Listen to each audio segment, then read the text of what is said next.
안녕하세요. 디지털신의 하기하라 다이스키라고 합니다. 취임 2주년 축하드립니다.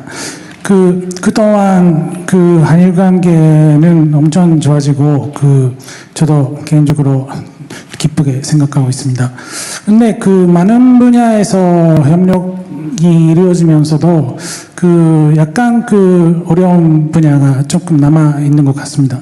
한 가지 좀 여쭤보려고 하는 거는 악사 상호 군사 지원 협정 관련해서 일본 정부는 그거를 옛날부터 원하고 있는 것 같은데 한국은 아직도 신중한 것 같습니다. 그거에 대해서 어떻게 생각하시는지를 하나 여쭤보고요. 또 한 가지만 오늘 시진핑 주석이 북한에 간 걸로 알고 있는데 북한이 점점 한국에서 멀어져 가고 있는 것 같은 느낌도 들지만 어떻게 보고 계시는지 네, 부탁드립니다. 네, 중요한 질문을 해주셔서 고맙습니다.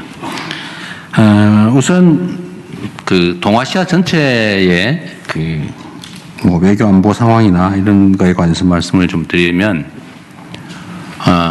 일단 남북 관계는 더 이상 나빠지기 어려울 만큼 나빠져 있어요.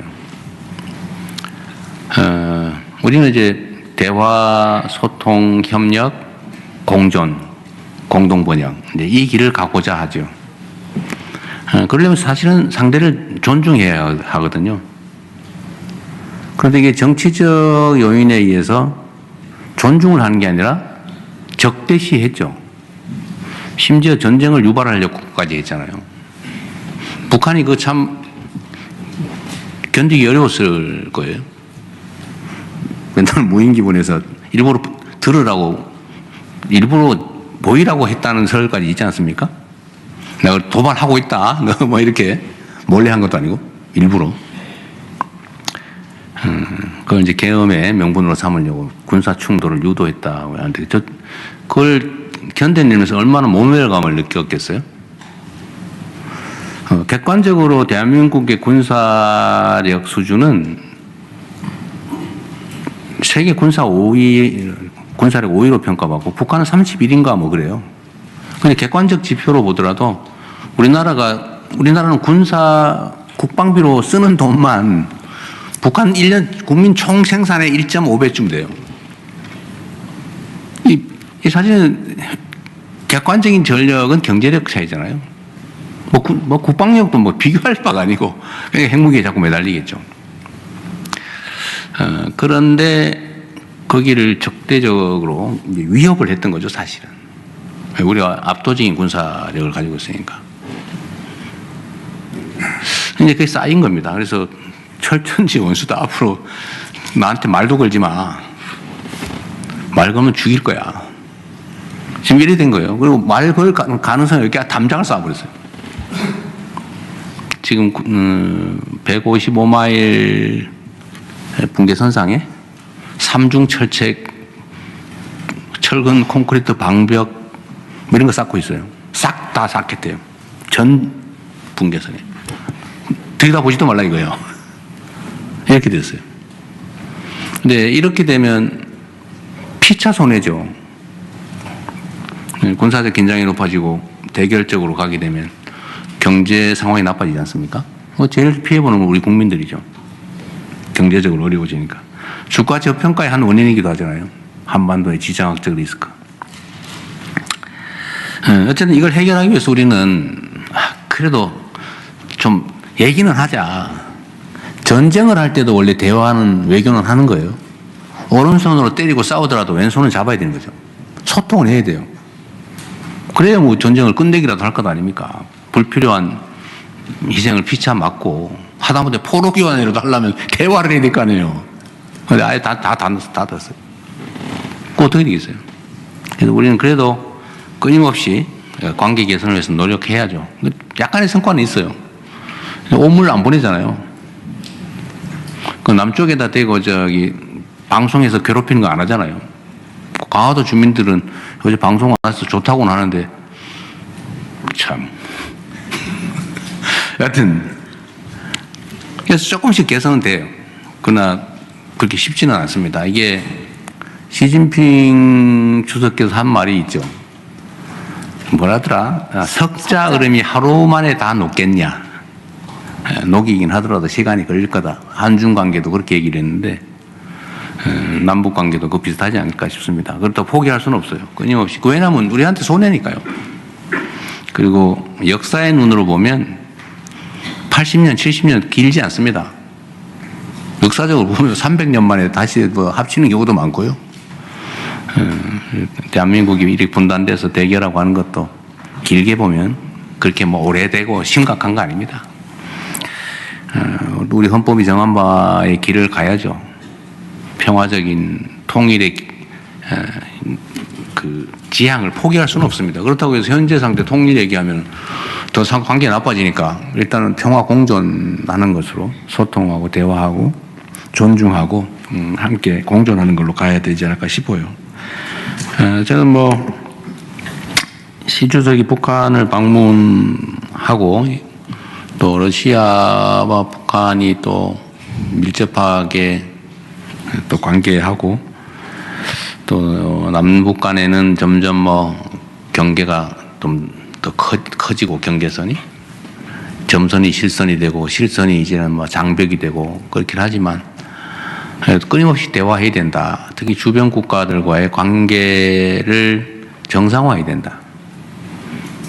우리가 한미동맹을 존중하고 또 중요하게 미래지향적으로 발전시켜 가야 되는 거 분명하지만 그것만이 전부는 또 아니죠. 중국과의 관계도 그리고 인접해 있는 국가로서 서로 존중하고 또 필요한 소통을 해야 되겠습니다. 또 관리해야 되고요. 러시아도 마찬가지고. 일본하고 관계도 전 같은 거라고 봐요. 서로에게 폐해되는 길을 갈 필요는 없다, 최소한. 서로에게 도움되는 길을 찾아야 된다. 그건 얼마든지 많이 있다. 사실 국가 간의 관계도 얼마나 복잡합니까? 개인 관계보다 더 복잡한 게 국가 간의 관계인데, 그건 좋은 측면도 있고 나쁜 측면도 있죠. 기회 요인도 있고 위기 요인도 있어요. 그래서 그걸 다 섞어가지고 위기 요인이 있으니까 기회 요인을 버릴 필요는 없죠. 나쁜 측면이 있으니까 좋은 측면을 포기할 필요는 없습니다. 나쁜 측면은 나쁜 측면대로 관리해 나가면 되죠. 좋은 측면을 좀 더 키워야 되겠죠. 그런데 이 과거사 문제나 아니면 영토 문제나 뭐 이런 것들에 대해서 갈등이 있잖아요. 그래도 거기에 우리가 매달려가 다른 걸 다 포기할 필요는 없지 않습니까? 관리할 수 있는 건 관리해 나가야 된다. 그 중에 한미일 또는 한일 군사협력에 관한 문제는 좀 독특해요. 일본 입장에서는 한미일 또는 한일 군사협력을 강화하고 싶어 하죠. 사실 저는 동북아시아의 안보 문제는 좀 복합적인 다자 안보 체계로 길게 보면 가야 된다고 생각해요. 그런데 지금은 매우 대결적으로 일이 진척되고 있어서 좀 조심해야 될 측면들이 좀 있다는 생각이에요. 속도도 좀 조절해야 될 테고 또 지금 좋은 측면, 나쁜 측면인데 이걸 분리하지만 그 중간 좀 섞여 있는 문제도 있거든요. 제가 다카이치 총리께도 그 말씀을 한번 드렸습니다. 한일 관계라고 하는 거는 가깝고도 먼 관계인데 나는 가깝고 또 가까운 사이가 되면 좋겠다. 하지만 아직 우리가 남아있는 문제들이 있다.